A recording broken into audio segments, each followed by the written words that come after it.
O senador Gustavo Buarque. Presidente Paim, senhores senadores, senhoras senadoras, telespectadores da TV Senado, ouvintes da Rádio Senado,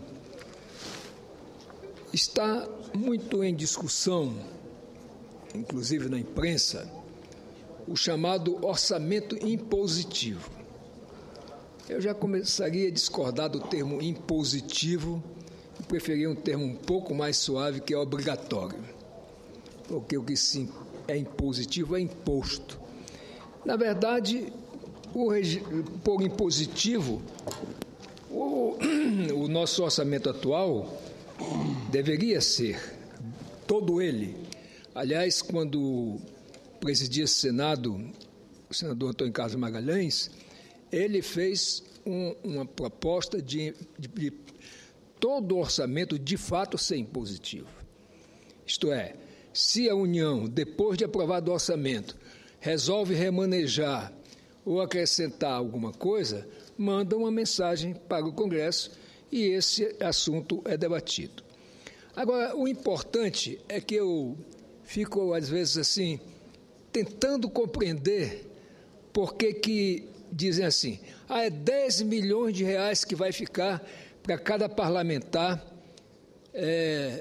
colocar no orçamento para atender os municípios, as universidades, inclusive federais, como é o meu caso lá em Roraima, e tantas outras obras que não são, muitas vezes, específicas do município, mas são o reflexo das demandas que nós recebemos dos municípios, das instituições de ensino e de várias outras instituições.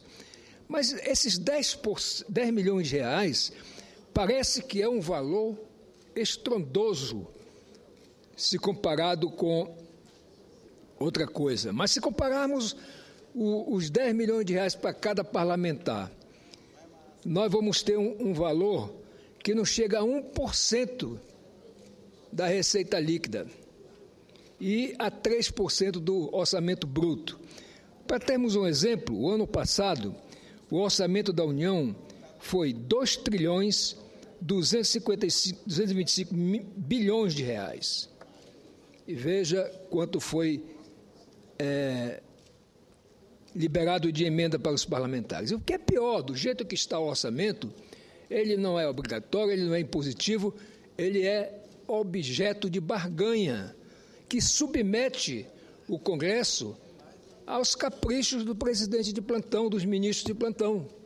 Então, nós temos que, de fato, até para que nós possamos, de fato, como diz a Constituição, ser um poder independente e harmônico com o Executivo, neste caso, nós temos que ter o direito de realmente colocar no orçamento, já que é só praticamente isso que se faz, porque reformar o orçamento que vem do governo, praticamente isso não se faz.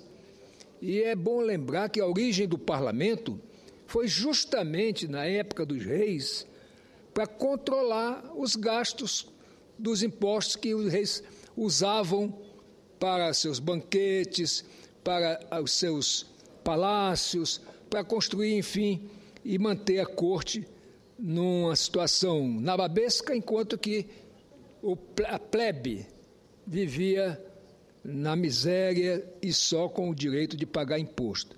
Então, na verdade, o papel do Poder Legislativo, talvez o mais importante, é justamente se debruçar sobre o orçamento, aprovar ou rejeitar algum item e incluir aquelas demandas dos municípios, que não são os técnicos de nenhum ministério que vai a município algum saber quais são as demandas daquele município. Não são os técnicos e burocratas dos ministérios que são capazes de avaliar que esta ou aquela necessidade de um município ou de um estado é maior do que eles pensam atrás das suas escrivaninhas. Então, acho que esse orçamento que se votou em primeiro turno na Câmara e que deve ser em breve votado no segundo turno, tem aqui no Senado um apoio maciço, porque aqui nós, senadores, representamos igualmente todos os estados da federação. Aqui, o menor estado tem 3 senadores e o maior estado tem também 3 senadores. Então, é inconcebível que nós estejamos no século XXI com um tipo de orçamento em que as emendas que você coloca para os seus estados e municípios são liberadas ao bel prazer do ministro, da presidente da República, porque, dependendo de como se comporta o parlamentar, se ele é mais alinhado ou menos alinhado, se ele é do bloco da base de apoio ou oposição, ele tem um tratamento diferenciado. Isso não é democrático, isso não é constitucional.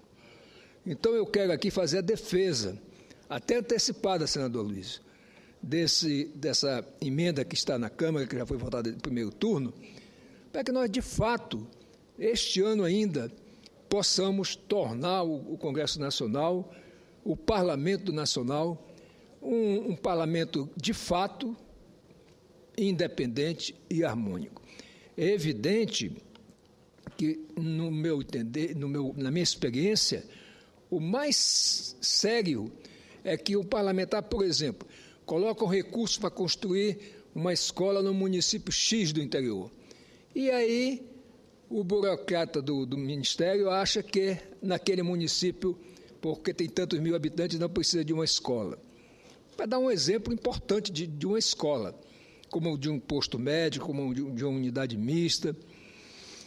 E resultado, se as emendas parlamentares representam menos de 1% da receita líquida do orçamento, não vejo nenhum absurdo que nós tenhamos estabelecido já no orçamento a obrigatoriedade de o Poder Executivo liberar as emendas, e liberar e fiscalizar. Aí é um papel que cabe muito mais ao Poder Executivo, através dos órgãos de fiscalização, Tribunal de Contas de municípios, alguns estados têm, Tribunal de Contas dos estados, todos têm, e o Tribunal de Contas da União, que fazem relativamente um trabalho bom.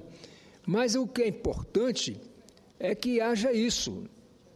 Libere a emenda, porque é fruto, efetivamente, do trabalho parlamentar, daquele parlamentar que teve o cuidado de ouvir os prefeitos, os vereadores, ou, digamos, a reitoria de uma universidade ou de um Instituto Federal de Ensino Tecnológico, mas não pode simplesmente assim.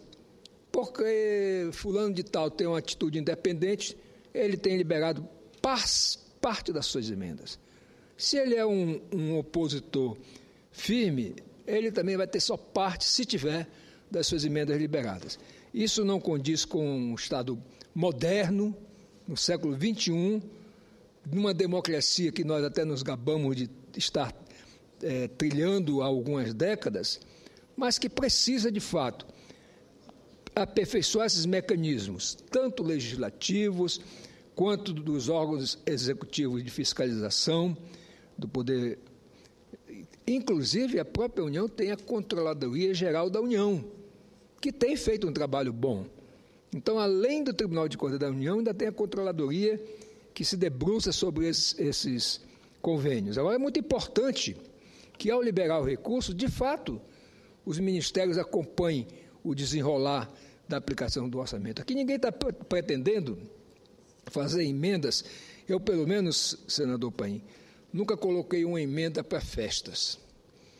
Nunca coloquei uma emenda para alguma coisa que não fosse, de fato, questões de infraestrutura, de saneamento, de educação, de saúde, porque, de fato, não há como pensar o trabalho. E pior é que o trabalho legislativo, senador Luiz, muitas vezes, pela população do município, é medido pela quantidade de recursos que aquele parlamentar leva para o município. Não é medido pela atuação do parlamentar aqui, de fiscalizar, de denunciar, de apresentar projetos. Então, pelo lado da população do município, a avaliação é só quanto trouxe de dinheiro para o município. e pronto. E aí alguns abençoados que são chegados ao, digamos assim, ao círculo íntimo do governo têm as suas emendas aprovadas na íntegra. E alguns sofrem essas mutilações nas suas pretensões. É que, portanto, o meu pronunciamento não é contra o presidente da República, não é contra especificamente o ministro A, B ou C, é sobre o modelo. O modelo está errado. O modelo está completamente errado ao querer punir os parlamentares por esta ou aquela sua posição e, ao mesmo tempo, premiar alguns que ficam, digamos, no círculo mais íntimo do poder. Então, eu queria aqui, como disse, fazer esse registro.